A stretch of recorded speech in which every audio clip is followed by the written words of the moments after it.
মথুরা নগরী যমুনার তীরে সাজানো এক সমৃদ্ধ রাজা। রাজা উগ্রসেনের শাসনে শহর ভরা আনন্দ। তবে তার ছেলে কংস ছিল ভয়ঙ্কর নিষ্ঠুর। কংসের হাতে রাজ্য দখল হতেই শান্তির পরিবর্তে ছড়িয়ে পড়ল ভয়। একদিন কংসের বোন দেবকীর বিয়ে হলো যাদববীর বাসুদেবের সঙ্গে। রাজপথে রথে করে বোনকে শ্বশুরবাড়ি পৌঁছে দিচ্ছিল কংস। হঠাৎ আকাশে বজ্রের মতো এক ভবিষ্যদ্বাণী শোনা গেল। কংস, তোমার মৃত্যুর কারণ হবে দেবকীর অষ্টম সন্তান।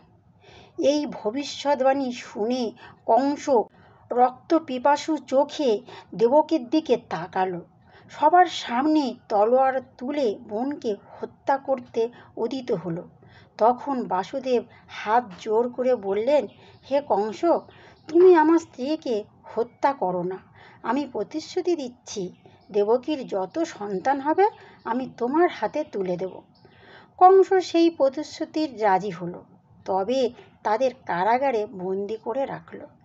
একে একে দেবকীর 6টি সন্তান জন্ম নিল এবং কংস নির্দয়ভাবে তাদের হত্যা করল। সপ্তম সন্তান বলরাম দেবতাদের কৃপায় রোহিণীর গর্ভে স্থানান্তরিত হয়ে বেঁচে গেল। অষ্টম সন্তানের জন্মের সময় এলো ভাদ্র মাসের কৃষ্ণপক্ষের অষ্টমী রাত। গভীর অন্ধকার, চারিদিকে ঝড় বৃষ্টি, মথুরা নগরী নিস্তব্ধ। কারাগারের ভেতরে দেবকী বাসুদেবের প্রার্থনায় নিমগ্ন। তখন অলৌকিক আলোয় ভরে উঠল কক্ষ। দেবকীর গর্ভে থেকে জন্ম নিলেন শ্রীকৃষ্ণ। নীলবর্ণ, পদ্মনয়ন, 4 হাতে শঙ্খ চক্র গদা পদ্মধারী মহাবিশ্বের অধিপতি।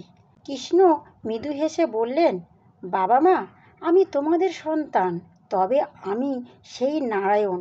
এখন আমাকে গোকুলে যশোদা মায়ের কাছে পৌঁছে দাও, আর যশোদা কন্যা শিশুকে নিয়ে এসে এখানে রেখো। অলৌকিকভাবে কারাগারের দরজা খুলে গেল। প্রহরীরা গভীর ঘুমিয়ে ঢলে পড়ল।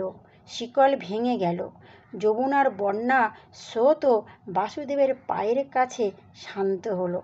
শিরে কৃষ্ণকে নিয়ে বাসুদেব পার হলেন নদী, পৌঁছে দিলেন নন্দালয়ে। যশোদার কোলে তখন সদ্যজাত কন্যা।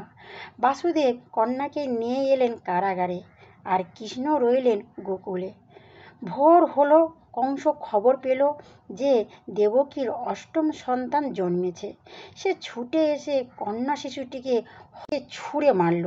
কিন্তু সেই মুহূর্তে কন্যা দেবী রূপে আকাশে উঠে বললেন, হে কংস, তোমার মৃত্যুর কারণ ইতিমধ্যেই জন্মেছে গোকুলে। কংস ক্রোধে কাঁপতে লাগল। আর এইভাবেই শুরু হলো কৃষ্ণের অলৌকিক লীলা, যা দুষ্টের বিনাশ ও ধার্মিকের রক্ষার জন্য অবতীর্ণ হয়েছিল।